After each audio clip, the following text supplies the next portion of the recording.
Marcus Shaw a beau être américain, il ne maîtrise pas pour autant toutes les règles de son propre sport.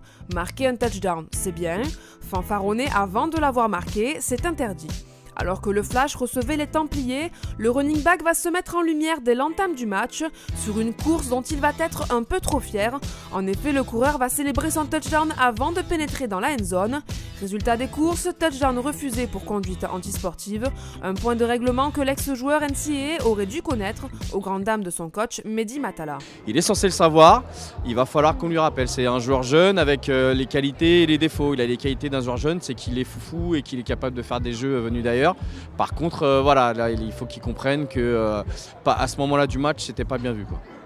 Les Templiers n'en demandaient pas tant et le Flash de la Courneuve devra finalement se contenter d'un field goal transformé par Selim Ziane. Toujours en attaque, c'est par les airs que la Courneuve va enfin trouver la solution. Paul Durand envoie une passe de 30 yards à destination de Johan Roy, touchdown pour le Flash qui mène désormais 10-0. De leur côté, les Templiers n'y arrivent pas. Acculé dans ses 20 yards, Zach Shaw, saqué à 4 reprises dans ce match, va concéder un safety suite à ce plaquage réalisé par Bessala de Besbeck et qui permet au Flash de mener 12-0 à la pause.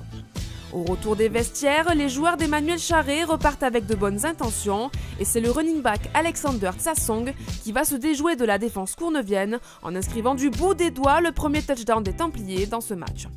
Mais si la pause a fait du bien aux Templiers, elle a également réconcilié Paul Durand et son go-to-guy Michael Doucouré, auteur de 6 réceptions, 79 yards et qui marque son 6e touchdown de la saison. Une action qui va mettre un coup sur la tête des élans courtois et Paul Durand va en profiter pour améliorer ses stats avec cette 3e passe de touchdown pour Kevin Mwemba. Score final 26-7 et victoire logique du Flash face à des Templiers conscients que l'horizon vers les playoffs s'éloigne de plus en plus. Il reste 6 matchs, on va essayer de tous les gagner, donc ça commence la semaine prochaine à Nîmes, il faut qu'on se remobilise et qu'on arrive, on va prendre match après match pour l'instant et essayer de sortir du fond du classement. Il faut soigner les petits détails et il faut continuer à travailler. Dans les autres rencontres du week-end, les Black Panthers ont rappelé aux Argonautes qu'ils étaient toujours champions. À Nîmes, rien ne va plus et les Dauphins en ont profité pour récolter une victoire précieuse. Enfin, les Cougars enchaînent un 3e succès d'affilée en battant les Molosses à Asnières-sur-Seine.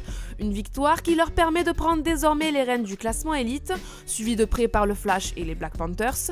À Nice, les Dauphins s'installent à la 5e place avec un bilan équilibré à 2 victoires et 2 défaites. En bas de classement, les Templiers et les Centurions devront vite réagir pour ne pas s'engouffrer définitivement dans la zone de relégation.